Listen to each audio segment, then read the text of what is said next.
मंगळवारी दुपारी 2:30च्या सुमारास पहलगाम येथील बैसरीन व्हॅलीमध्ये अतिरेकी हल्ला झाला। या हल्ल्यात सुमारे 26 निष्पाप जणांचा बळी गेला। अतिरेक्यांनी पर्यटकांना त्यांची नावे विचारली, त्यांना त्यांचा धर्म विचारला आणि त्यांना गोळ्या घातल्या। या हल्ल्यात मृत झालेल्या 26 जणांत तो देखील होता। खरे तर त्याला तिथून पळून जाण्याची संधी होती, मात्र तो तिथेच थांबला।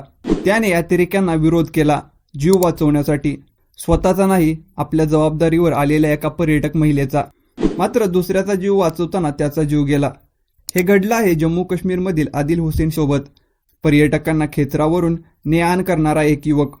आदिल हुसेन शाहसोबत नक्की काय घडलं आहे याबाबत जाणून घेऊया या व्हिडिओमधून। नमस्कार, मी एपी आणि तुम्ही पाहताय मुद्द्याचं बोला। आदिल हुसेन शाह हा हपतनार गावचा रहिवासी। त्याचे गाव हे पहलगामपासून 20 किलोमीटर अंतरावर। आदिल हा खेचरावरून पर्यटकांना ने-आण करायचा, त्यांना पहलगाममधील टुरिस्ट स्पॉट दाखवायचा आणि त्यातून होणाऱ्या कमाईतून आपले घर चालवायचा। आदिलकडे स्वतःचे खेचर देखील नव्हतं। तो खेचर भाड्याने घ्यायचा आणि त्यावरून पर्यटकांना टुरिस्ट स्पॉट दाखवायचा। पहलगाममधील कुर्ण ही दुर्मिळ भागात असल्याने तिथे एकतर चालत किंवा खेचरावरून जावं लागतं। आदिल पहलगामला गेला होता।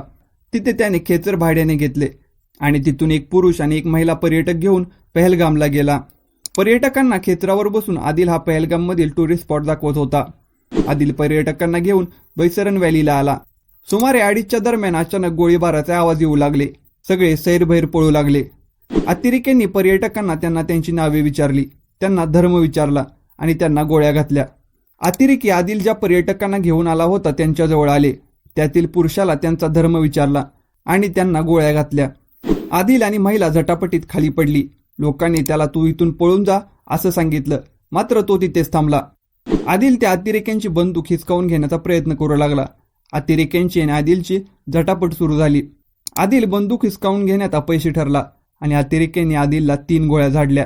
संध्याकाळपर्यंत आदिलसोबत काहीच बोलणं होत नसल्याने त्याचा भाऊ त्याला शोधू लागला।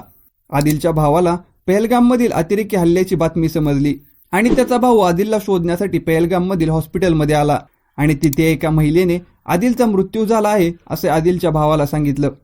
माध्यमांशी बोलताना आदिलचा भाऊ म्हणाला, जेव्हा दहशतवाद्यांनी गोळीबार सुरू केला तेव्हा सगळेजण तिथून पळून गेले। तिथे बरेच लोकल लोकही होते। त्यातील एक जण आदिलला ओळखत होता। त्याने आदिलला सांगितलं, इथे थांबू नकोस, लवकर पळून जा। पण आदिल पळून गेला नाही। तो दहशतवाद्यांशी लढला। तो त्यांना विचारत होता की तुम्हाला काय प्रॉब्लेम आहे? हे पर्यटक आहेत, ते निर्दोष आहेत, तुम्ही त्यांच्यावर का हल्ला करत आहात? आदिल असाच होता। त्याचे भाषण दहशतवाद्यांना आवडलं नाही।